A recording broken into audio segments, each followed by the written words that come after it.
আমরা যদি বলি যে এটা একটা মাধ্যম, এ মাধ্যম, এটা হচ্ছে বি মাধ্যম,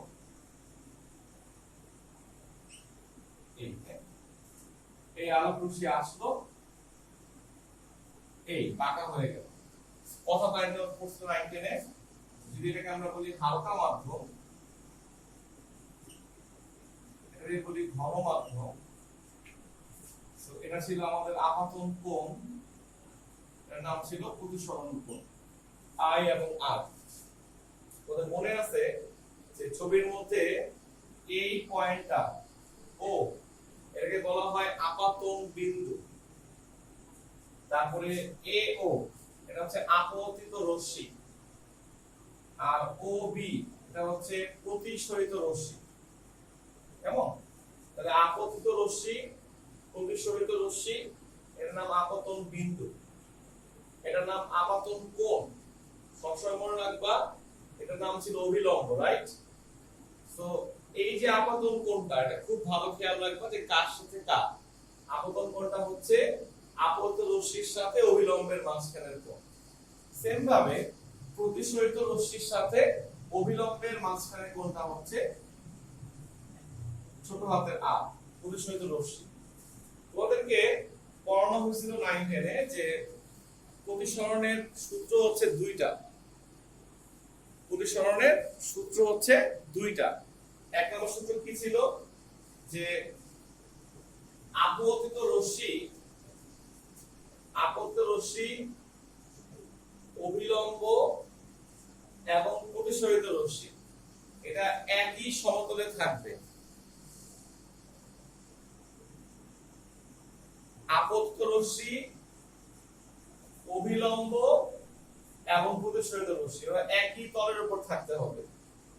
আর সেকেন্ড লটার নাম ছিল স্নেলের সূত্র। পড়ছো এটা? বিজ্ঞানী স্নেল বলছিল এক জোড়া নির্দিষ্ট মাধ্যম এবং নির্দিষ্ট রঙের আলোর জন্য আপাতন কোণের সাইন, সাইন আই এবং প্রতিসরণ কোণের সাইনের অনুপাত একটা ধ্রুব সংখ্যা হয়। এই সংখ্যাটার নাম দিয়েছিলেন উনি প্রতিসরণাঙ্ক। এই ওয়ার্ডটা খেয়াল করো, কেউ এটাকে বলে প্রতিসরাঙ্ক, কেউ বলে প্রতিসরণাঙ্ক।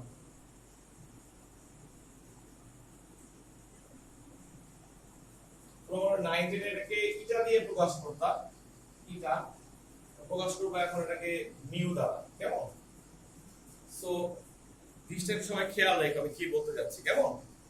আচ্ছা, তাহলে একটা গেল প্রতিসরণাঙ্ক, একটা হচ্ছে প্রতিসরাঙ্ক, একই শব্দ। সো মিউ সমান সমান sin i by sin r। আমরা এভাবে লিখবো আজকে থেকে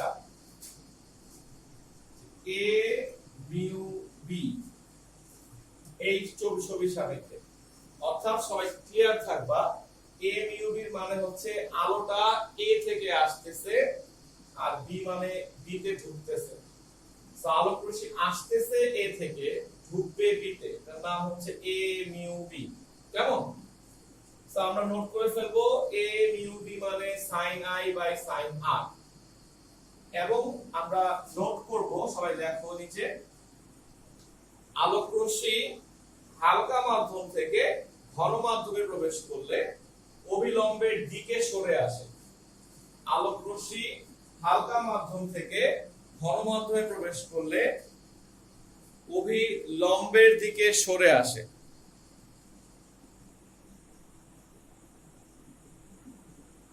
বলছি আলোক রশ্মি হালকা মাধ্যম থেকে ঘন মাধ্যমে প্রবেশ করলে অভিলম্বের দিকে সরে আসে।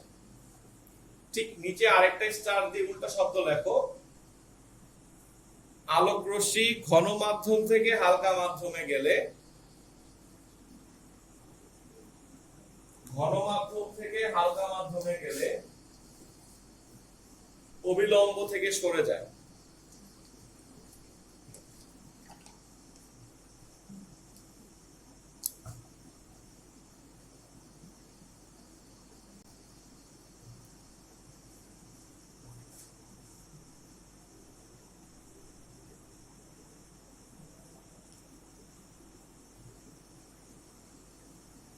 রশ্মি শূন্য মাধ্যম থেকে যখন আলোক রশ্মি শূন্য মাধ্যম থেকে যখন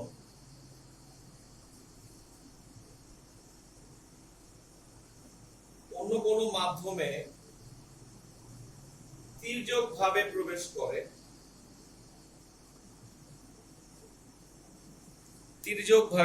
করে, সিম্পল কথা হচ্ছে যে এক মাধ্যম থেকে আরেক মাধ্যম না বলে বলবা শূন্য মাধ্যমের সাপেক্ষে, সিম্পল।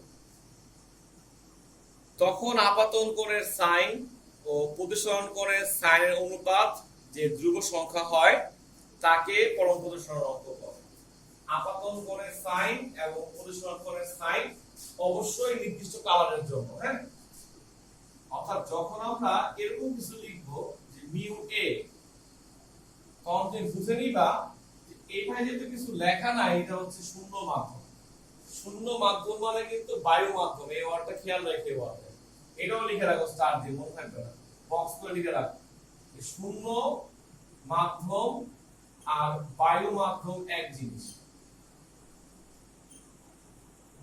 আর শূন্য স্থান বলতে বোঝানো হয় যেখানে বায়ুও নাই, ওটা আলাদা শব্দ।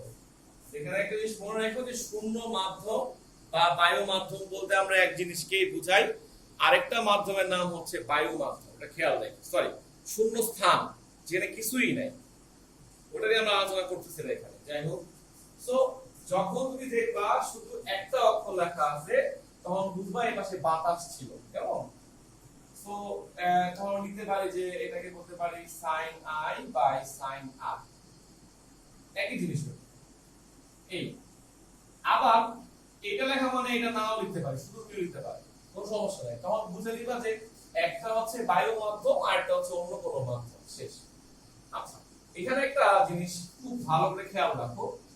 পরম প্রতিসরণাঙ্ক বলে বুঝলাম যে এ এটা মাধ্যম, বাতাস 0 থেকে আসতেছে।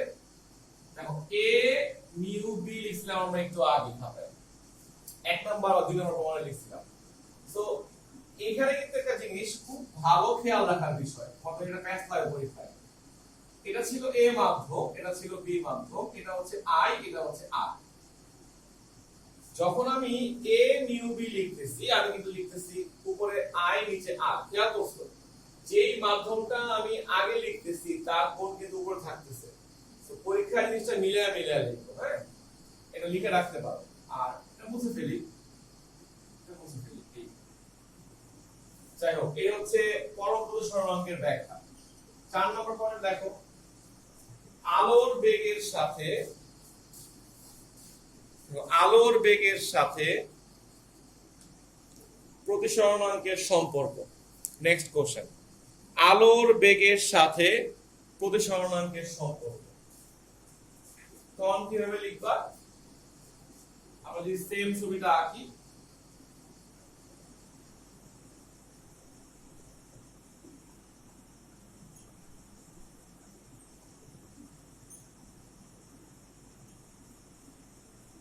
সবাই জানো আমরা সি দ্বারা আলোর বেগ বুঝাই। সো a মিউ b সমান সমান আসলো ca বাই cb। এখানেও একটা জিনিস খেয়াল রাখার বিষয়, যে মাধ্যমটা আমি আগে লিখতেছি তার বেগটা কিন্তু উপরে। কেন এভাবে বলতেছি ম্যাথ করতে গেলে বুঝবা, কেমন? সো a মিউ b সমান সমান লেখা যায় ca বাই cb। এটাকে বলা হয় আলোর বেগের সাথে প্রতিসরণাঙ্কের সম্পর্ক। এটাও নোট করে রাখো যে ca বাই cb লেখার সময় যেই মাধ্যমটা আমি আগে লিখতেছি ওই বেগটা উপরে থাকবে। সেম একটা সূত্র ইদানিং কালে ইউজ করা হয়, এটাও লিখে রাখো। 5 আলোক বর্ষের সাথে, আলোক বর্ষ মানে লাইট ইয়ার, আলোক বর্ষের সাথে প্রতিসরণাঙ্কের সম্পর্ক লেখো সবাই সুন্দর করে। এটাও সেম সূত্র হবে SA বাই SP। আলোক বর্ষকে S দিয়ে প্রকাশ করা হয় কারণ এটা একটা সরণ।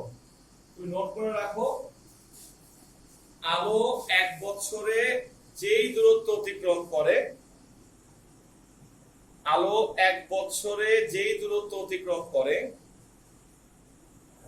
আলো 1 বছরে যে দূরত্ব অতিক্রম করে তাকে 1 আলোক বর্ষ বলে।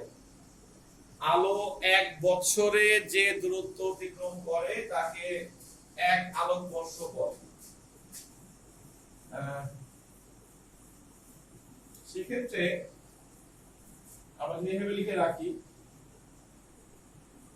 1 বছরের দূরত্ব বলতে আলো 1 সেকেন্ডে যায় কতটুকু, এইটা এত মিটার পার সেকেন্ড, তাই তো? আমি এটা কেটে দিচ্ছি, কেটে দিলাম। 1 সেকেন্ডকে আমি 3600 দিয়ে গুণ করি তাহলে 1 ঘন্টায় পাইলাম। 1 ঘন্টাকে আমি 24 দিয়ে গুণ করলাম তাহলে 1 দিন পাইলাম। তাকে আমি 365 দিয়ে গুণ করলাম, কেমন? তাহলে আমি 1 বছর পাইলাম। যদি ক্যালকুলেশন করি 10 to the power 8 into 3600 into 24 into 365, তো এই মানটা মুখস্থ রাখতে পারো 9.4608 10 টু দি পাওয়ার 15 মিটার, এটা বা 9.46 মনে রাখলে চলে। সেটাকে বলা হচ্ছে 1 আলোক বর্ষের সমান দূরত্ব s। s একটা সরণ লিখে রাখো, সো এটার এককটা হবে মিটার। তাহলে আমরা 1 আলোক বর্ষের মানটা মুখস্থ রাখবো পরীক্ষার জন্য, কেমন? এটা হচ্ছে শূন্য স্থানে, শূন্য স্থানে বলতে ভ্যাকুয়ামে। আলোর বেগ তো আসলে কনস্ট্যান্ট, তো এক সব জায়গায় একই হবে, এটা মনে রাখবো আমরা। আর মাধ্যম চেঞ্জ করলে তখন আরেকটা মান আমাদেরকে পরীক্ষায় বের করতে হবে। আচ্ছা, এটা গেল একটা জিনিস। এবার পয়েন্ট নাম্বার 6 লেখো সবাই, প্রমাণ শিখবো আমরা এখন। পয়েন্টের নাম লেখো প্রতি স্মরণাঙ্কের সাথে প্রতিস্মরণাঙ্কের সম্পর্ক। প্রতি স্মরণাঙ্কের সাথে প্রতিস্মরণাঙ্কের সম্পর্ক।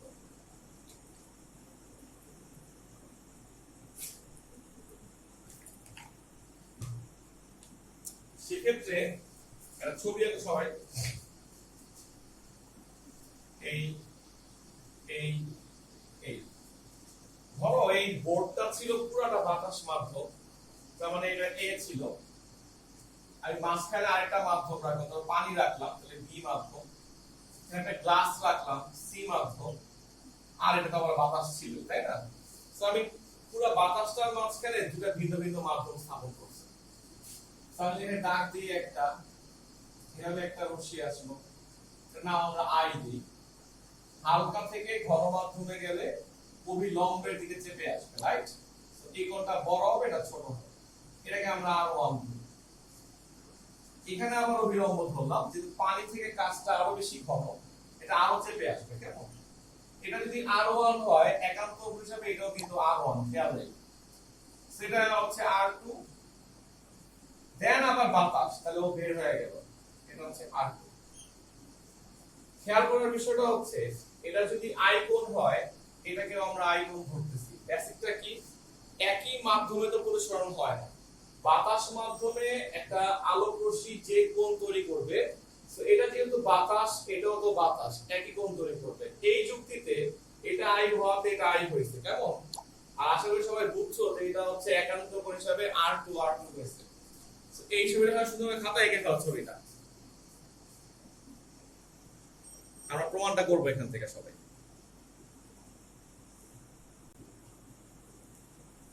তো আমরা প্রমাণটা করি সবাই। দেখো প্রমাণটা এভাবে করা যেতে পারে যে a মিউ b প্রথম ক্ষেত্রে sin i by sin r1, যে মাধ্যমটা আগে লিখতেছি তার কোণটা আগে উপরে থাকতেছে। এবার এখানে আসো b থেকে c,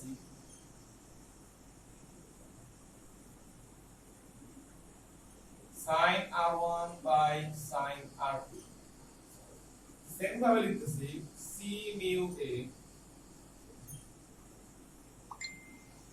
sin r2 by sin i, ঠিক আছে? আমি a mu b লিখলাম, b mu c লিখলাম এবং c mu a লিখলাম। নরমাল যে সূত্রগুলো ছিল প্রতিসরণের তার মাধ্যমে কাজটা করে ফেলছি, কেমন? এখন যদি আমি এটাকে গুণ করি সুতরাং দিয়া a mu b into b mu c into c mu a, অর্থাৎ ওকে ওকে ওকে গুণ করলাম, দেখো কি হবে। sin I by sin R1 into sin R1 by sin R2 into sin R2 by sin I মানগুলো বসায় দিলাম এবং সব কাটাকাটি যাওয়াতে অ্যানসারটা 1 চলে আসে। এটা একটা 2 নাম্বার কোশ্চেনের প্রমাণ হয়, 4 নাম্বারের একটা কোশ্চেনের প্রমাণ হয় এটা যে এই জিনিসটা সমান সমান 1 প্রমাণ করে দেখাও। সো আমাদের কাজ শেষ হয় নাই, এরপর একটু কাজ বাকি আছে। স্যার তুলে ফেলো জিনিসটা।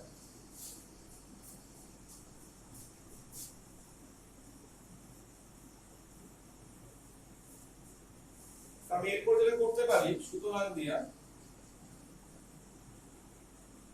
আমি জাস্ট এই পদটাকে রাখলাম সমান সমান তো 1 পের স্পাইস হবে, ওটাকে ওখানে পাঠা দাও। So 1 by a mu b into 1 by c mu a লিখলাম।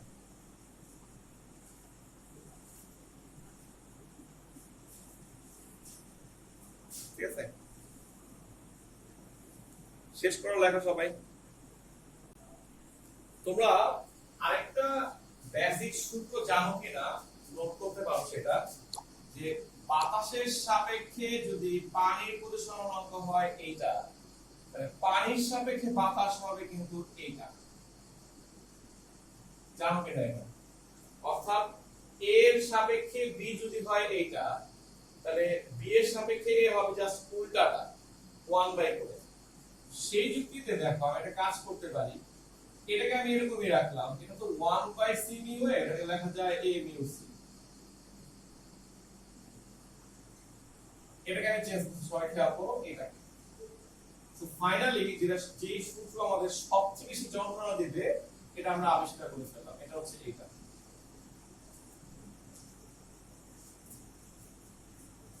লেন্সের অঙ্ক করতে গেলে বা প্রিজমের ম্যাথ করতে গেলে সবচেয়ে বেশি লাগবে এই জিনিসটা। দেখো b মিউ c সমান সমান a mu c by a mu a, a mu b।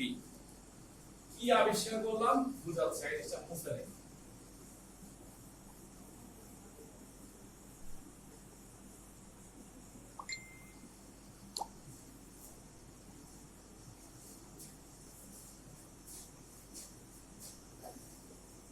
Okay, so b mu c সমান সমান a mu c by a mu b, এটা বুঝাচ্ছে ধরো এটা একটা কমন মাধ্যম বাতাস। এখন আমাদেরকে পরীক্ষায় বলতে দেখো বায়ুর সাপেক্ষে কাচের প্রতিসরণাঙ্ক 3/2 অঙ্ক করাচ্ছে।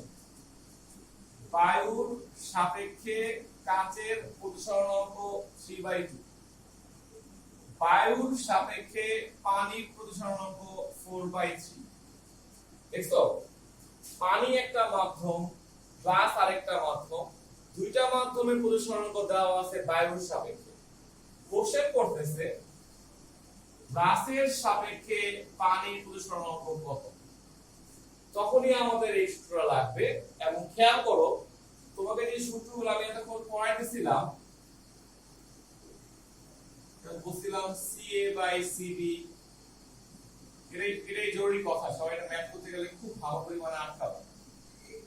বা আমরা লিখছিলাম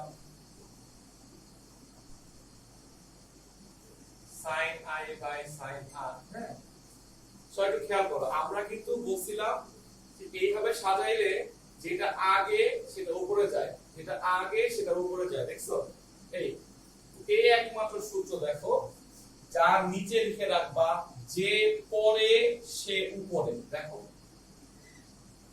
এই কারণ তোমার পরীক্ষায় তো থিওরিটা এভাবে আসবে না, আসবে গ্লাস পানি কাঁচ দিয়া। তখন তুমি কি করবে? এই জন্য বললাম যে পরে সে উপরে, এটা লিখে রাখো যে পরে সে উপরে। জি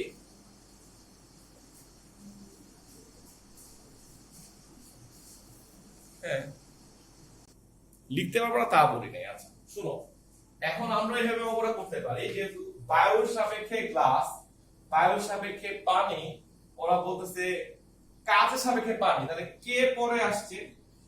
সো a মিউ w টা থাকবে উপরে, a মিউ g থাকবে নিচে। এই হলো জিনিসটা। অর্থাৎ বায়ুর সাপেক্ষে পানি, বায়ুর সাপেক্ষে কাচ। এই মানগুলা আমরা মুখস্থ রাখতে পারি, আবার দিয়েও দিবে পরীক্ষায় মোটামুটি। আচ্ছা, সো এই একটা বেসিক কথা হলো, আমরা তো প্রচুর ইউজ করব ম্যাথের মধ্যে, যে পরে সে উপরে, এটা মনে রাখবা। সি যেহেতু পরে আসছে, সে উপরে যাবে, গেল। সেকেন্ড ইম্পর্টেন্ট কথাটা হচ্ছে, এই যে লিখলাম না, অনেক জায়গায় দেখবা এটাও আর সংক্ষেপে লাগে, এভাবে মিউজি লিখবে, কেমন? এই এই তোমাকে এটাও ইউজ টু হইতে হবে আস্তে আস্তে, যে এটা মানে এখানে একটা কিছু নাই লেখা আছে, লেখা নাই মানে এটা পরম প্রতিসরণাঙ্ক মানে বায়ুর সাপেক্ষে। সো এখানে বায়ু লেখা আর না লেখা এক কথা, এটা আরেকটা বেসিক কথা হলো। এই হলো টোটাল জিনিসটা, বুঝছো? খুবই ইম্পর্টেন্ট জিনিস, এটা পরীক্ষায় মনে থাকতে হবে। আর ও যেটা বলছিল সেটা হচ্ছে যে এইভাবে লেখো, কোনো ভুল হয় না, কিন্তু আমাকে তো মান দেওয়া থাকবে বায়ুর সাপেক্ষে কাজ, তো আমাকে আবার কাজের সাপেক্ষে বায়ুটাকে উল্টাইতে হবে, তারপর সূত্র উল্টা করতে হবে। সো দুইবার উল্টা মানে তো অ্যান্সার সেম হচ্ছে, তাই না? এটা করা এক জিনিস, বাট এটা আমাদের জন্য সহজ হবে, কারণ আমাদের সবগুলো মান দেওয়া থাকবে বায়ুর সাপেক্ষে, কেমন? এই হচ্ছে তোমার জন্য ফাইনাল কথা। সো লিখে রাখো, যেই মাধ্যমটা পরে আসবে এই একমাত্র সূত্র যেখানে সে উপরে যাবে। ওকে, সো নেক্সট পয়েন্ট দেখো, স্নেলের সূত্রের সাধারণ রূপ। তুমি এটা দিয়েও ম্যাথ করতে পারো চাইলে, অর্থাৎ আমরা তো ধরো যদি এই ছবিটা ভাবি, আবার আগে একই জিনিস, এটা আই, এটা আর,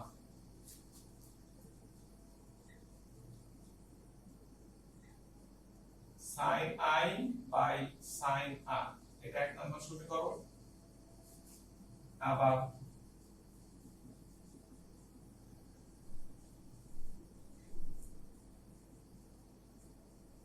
এখানে আমি এ বলতে মোট বাতাস বোঝাচ্ছি না, হ্যাঁ, এ একটা মাধ্যম, বি একটা মাধ্যম, মোট এয়ার বোঝাচ্ছি তা কিন্তু না। তো আমরা আজকে আলোচনাতে এটা ক্লিয়ার হইলাম যে এই সূত্রের ক্ষেত্রে যে আগে সে উপরে যাচ্ছে, এর কোনটা দেখো উপরে আসছে, কিন্তু এই সূত্রে কিন্তু যে পরে সে উপরে। বারবার বলতেছি কেন, এগুলা দিয়ে কোনো ম্যাথ পরীক্ষায় তুমি কমন পাবা না, কিন্তু তুমি যে বড় বড় ম্যাথগুলো সলভ করবা, তাদের মাঝখানে যে মানগুলো মিসিং থাকবে, তখন তোমাকে এগুলা ইউজ করতে হবে। তখন তোমাকে কেউ পরীক্ষায় বলে দেবে না যে এগুলা ইউজ করো, কেমন? সো ঝামেলাটা আসলে এখানেই, তোমাকে এটা ম্যাথগুলো শিখতে হবে এভাবেই, যে তুমি প্র্যাকটিস করতেছো। এই জন্য বারবার করে বলতেছি সূত্রগুলো যেভাবেই হোক মনে রাখার জন্য। সো আমি যদি 1 আর 2 এর দিকে তাকাই, বাম পক্ষ যেহেতু সমান, সুতরাং আমি লিখতে পারি sin i by mu B by mu A, কেমন? সুতরাং গুণ করলে কি হয়, মিউ এ sin i সমান মিউ বি sin r। জিনিসগুলা তুমি বাসায় এই ক্লাস শেষ হওয়ার পরে অনেকবার করে পড়বা, পুরো ক্লাসটা আজকে যা পড়াইলাম তুমি পড়ে পড়ে দেখবা কোন পার্টটা তোমার কাছে ক্লিয়ার হচ্ছে না, দেন তুমি নেক্সট দিন ইনশাআল্লাহ ম্যাথ স্টার্ট করতে পারবে এই চ্যাপ্টারে। এবং ম্যাথ স্টার্ট করা মানে অনেক বড় বড় ম্যাথ। সো এটা হচ্ছে সূত্রটা, হ্যাঁ, এখানে একটা জিনিস খেয়াল করো, এইভাবে শিখো, তাহলে যেই মাধ্যমের প্রতিসরণ অঙ্ক নিছি সেই মাধ্যমের কোণ। তোমাদের যদি বোঝার সুবিধা হয় বাংলাতে লিখে রাখতে পারো নিচে, যে যেই মাধ্যমের প্রতিসরণ অঙ্ক নিচ্ছি সেই মাধ্যমের কোণ, যেই মাধ্যমের প্রতিসরণ অঙ্ক নিচ্ছি সেই মাধ্যমের কোণ, এভাবে লেখা রাখো জিনিসটা।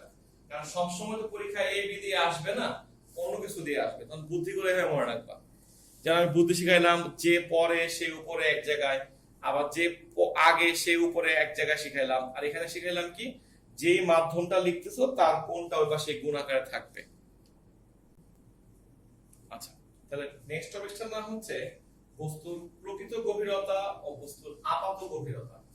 এটা ছোটবেলায় ক্লাস 6 এ বা 7 এ পড়ছিলাম, যেটা পয়সাকে যদি পানির মধ্যে ফেলে দেওয়া হয়, পানির ভিতরে, আর আমি যদি বাতাসের থেকে দেখতে চাই পয়সাটাকে, আমি একটু উপরে দেখবো জিনিসটাকে, আমি কোনো চিত্র দিয়ে কোনো প্রমাণ বোঝাচ্ছি না, কিছু করতেছি না, এটা পুরান বইয়ের একটা টপিক ছিল, আমি সূত্র লিখে দেবো খালি বোঝানোর জন্য, হোয়াট ইজ ইউ আর হোয়াট ইজ ভি, আর কিছু না, কারণ এটাই বইয়ের আলোচনা না। তুমি লিখে রাখো সূত্রটা, মিউ সমান সমান ইউ বাই ভি, যেখানে ইউ হচ্ছে বস্তুর দূরত্ব, যাকে এই থিওরিতে নাম দেওয়া হচ্ছে বস্তুর প্রকৃত গভীরতা। এইভাবে লিখে রাখো যে বস্তুর দূরত্ব বা বস্তুর প্রকৃত গভীরতা।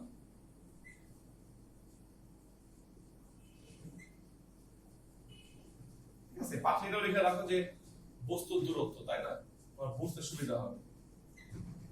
আর ভিটাকে অ্যাকচুয়ালি বলা উচিত ছিল বিম্বের দূরত্ব, কিন্তু বলা হয় এটাকে বস্তুর আপাত গভীরতা।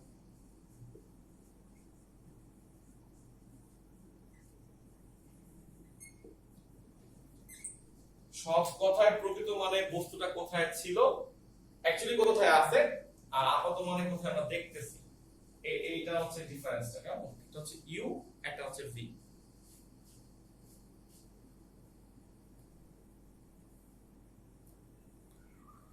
আর শেষ কথা লেখো,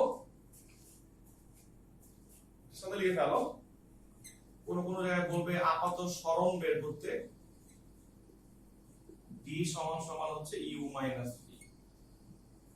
এটা একদমই পুরান বইয়ের সূত্র, তোমাদের নতুন বই সব নাই।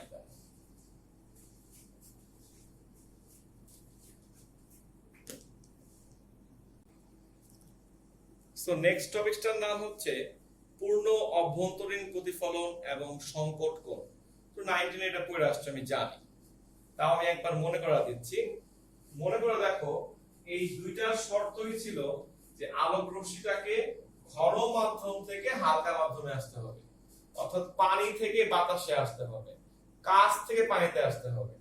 তাতে হয় কি, যে ঘন মাধ্যম থেকে যখন হালকা মাধ্যমে আলোক রশ্মি যায়, সে অভিলম্ব থেকে সরে যাচ্ছে, রাইট, দূরে সরে গেল। এরকম যদি আমি আরেকটু বড় করে আপাতন কোণটা আঁকি, খেয়াল করো, এটা হচ্ছে বড় করে আঁকলাম, তখন দেখা গেল এই কোণটার কারণে এরকম কিছু হয়ে গেল প্রতিসরিত রশ্মিটা। অর্থাৎ ঘন মাধ্যম থেকে হালকা মাধ্যমে যাওয়ার সময়, এক নাম্বার পয়েন্ট, যে আপতন কোণের জন্য, আপতন কোণের যে মানের জন্য প্রতিসরণ কোণটা হয় 90 ডিগ্রি, দ্যাট মিন্স এই 90 ডিগ্রি, অর্থাৎ প্রতিসরিত রশ্মিটা দুই মাধ্যমের বিভেদ তল যে চলে গেছে, ওই আপতন কোণটাকে বলা হয় সংকট কোণ থিটা সি। আমরা ইংলিশে বলি ক্রিটিক্যাল অ্যাঙ্গেল বলি এটাকে। সবাই একবার মনে করো, আলোক রশ্মি ঘন মাধ্যম থেকে হালকা মাধ্যমে যাওয়ার সময় আপাতন কোণের যে মানের জন্য প্রতিসরণ কোণটা হয় 90 ডিগ্রি, অর্থাৎ প্রতিসরিত রশ্মিটা দুই মাধ্যমের বিভেদ তল যে চলে গেছে, ওই কোণটাকে, ওই আপতন কোণটাকে বলা হয় সংকট কোণ। তাহলে সেই অনুযায়ী আমি যদি নরমালি সূত্র লিখি, এটা যদি আমার জন্য বি হয়, এটা যদি এ হয়, তাহলে আমি উল্টা লিখবো, হ্যাঁ, বি মিউ এ লিখবো।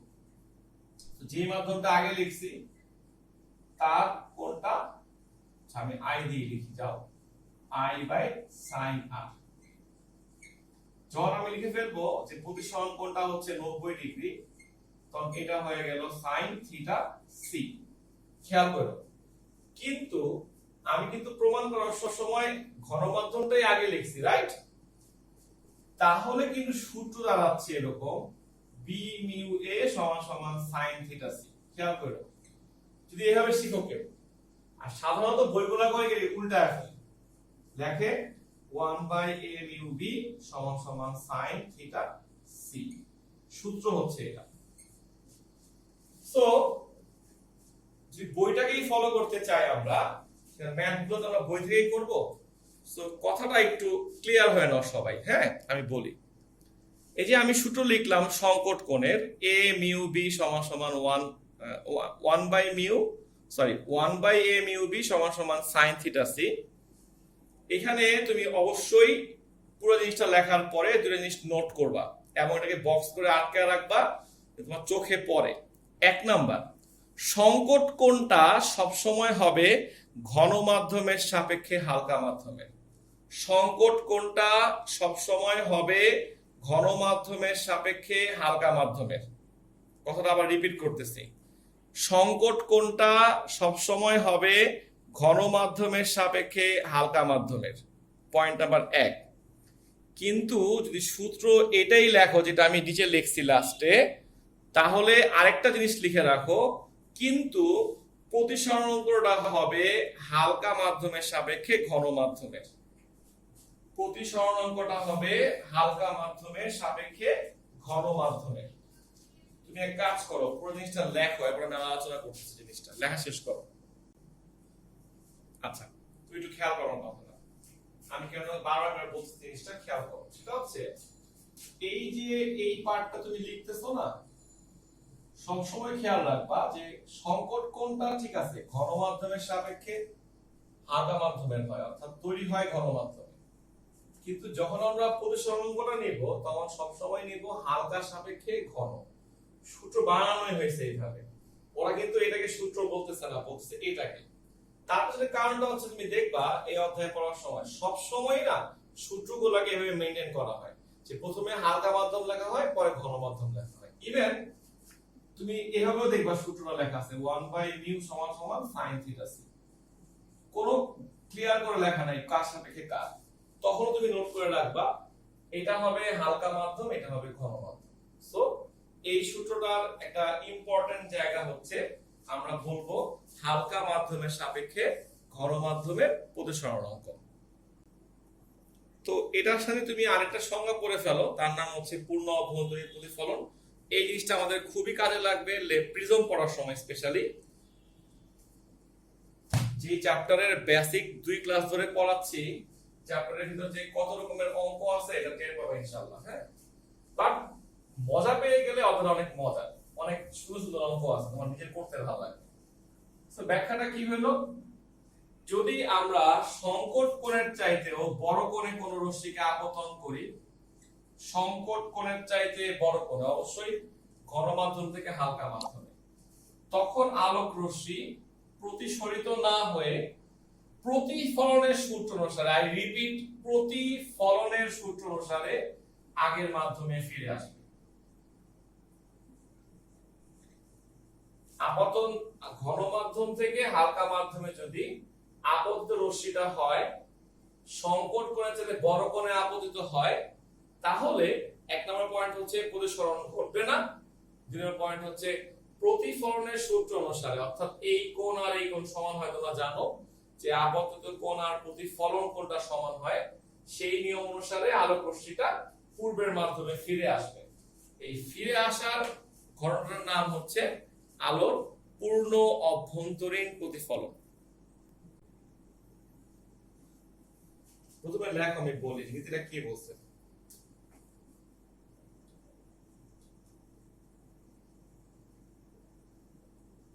কোন আলোক রশ্মি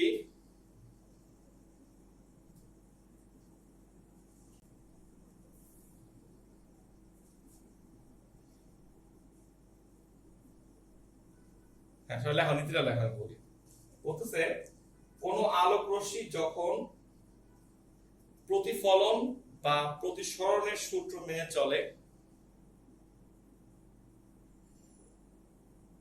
তখন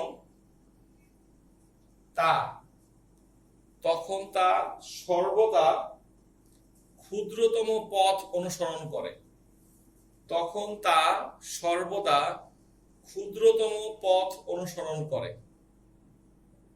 আচ্ছা, সহজ করে বলে শোনো, জিনিসটা হচ্ছে তুমি পরীক্ষার জন্য শুধু নীতিটা মুখস্থ করবা, এই 1 লাইন বা 2 লাইন, বা তুমি বই থেকে পড়ো, আমার কোনো সমস্যা নাই। মানে জাস্ট ফার্মার নীতিটা পরীক্ষায় 1 নম্বরের কোশ্চেনে আসবে।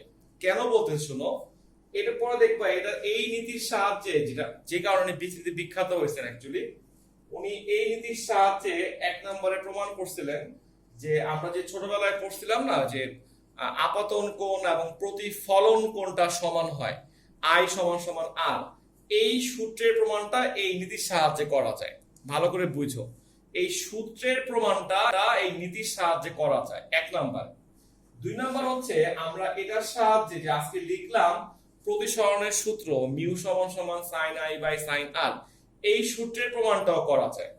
তো আমরা যে সূত্রগুলা মুখস্থ করে পার করতেছি, এই সূত্রগুলার প্রমাণ করা যায় ফার্মাটের সাহায্যে। সো ফার্মাটের গুরুত্বটা হচ্ছে এইটা, আমাদের বইয়ে প্রায় 3-4 পৃষ্ঠা জুড়ে লিখছে, প্রমাণগুলো করা আছে। এখন আসো আমি 1 নাম্বার তোমাকে কি বলতে চাচ্ছি। 1 নাম্বার পয়েন্টটা হচ্ছে তুমি অনলি নীতিটা মুখস্থ করবা। কেন? কারণ আমার তো সূত্রগুলা দরকার, সূত্র তো আমি জানি, সূত্রের প্রমাণটা আমি শিখতেছি না, এর এক নাম্বার কথা। তো আমি তো জানি আই সমান সমান আর প্রতিফলনের জন্য, আর মিউ সমান সমান সাইন আই বাই সাইন আর, এইগুলো এক নাম্বার। দুই নাম্বার, যাদের মনে দুঃখ থাকলো যে আহারে প্রমাণটা শিখতে পারলাম না, তারা একটু ওয়েট করো, চ্যাপ্টার 7-এ গেলে আমরা হাইগেন্স নামে একটা বিজ্ঞানীর নাম শুনবো, ওই নীতির সাহায্যে আমরা সূত্রগুলা প্রমাণ করব, ওইটা আমাদের কাজে দিবে, জিনিসটা অঙ্কের জন্য হেল্প হবে। তো ফার্মারের নীতির সাহায্যে সূত্রের প্রমাণটা শিখলে একটা ক্লাস নষ্ট হবে, কিন্তু কোনো কাজে লাগবে না, এই জন্য আমি এটা স্কিপ করতে চাচ্ছি, কেমন? আর তোমাদের যদি খুব আগ্রহ হয় পড়ে দেখো, না হলে আমি দেখা দিব না। তো দুঃখ যদি থাকে যে সূত্রের প্রমাণটা শিখলাম না, তাহলে আমরা অধ্যায় 7-এ গেলে হাইগেন্সের সাহায্যে এই প্রমাণগুলো শিখবো, এমনিতে আমাদের শিখতে বাধ্য হবে। সো এই জন্য আর কষ্ট নেওয়া লাভ নাই, কেমন? এই সো আমাদের 10টা প্রমাণ শেষ হইলো আজকের পড়া, এতটুকু হইলে আমাদের বেসিক পার্টটুকু গোছানো হইলো। ফার্স্ট ক্লাসের ভিডিও আপলোড করা আছে, আর এই ভিডিওটা আমরা ইউটিউবে আপলোড করব। হ্যাঁ, পুরো ভিডিওটা আপলোড হবে ক্লাসের। যদি কোনো সংজ্ঞা বা কোনো শর্ত না বুঝো আমাকে জিজ্ঞেস করতে পারো, আর ভিডিওটা দেখে তুমি হেল্প নিতে পারবা, ঠিক আছে? তবে এই প্রত্যেকটা সূত্রই আমাদের ফার্মার ছাড়া আমাদের অঙ্কে লাগবে, লেন্সের অঙ্কে লাগবে, প্রিজমের অঙ্কে লাগবে। তখন তুমি জিজ্ঞেস করতে পারবে না এটা কই থেকে পাইছেন, এটা তখন আমরা ইউজ করব। সো এই হচ্ছে আজকের ক্লাস, কেমন?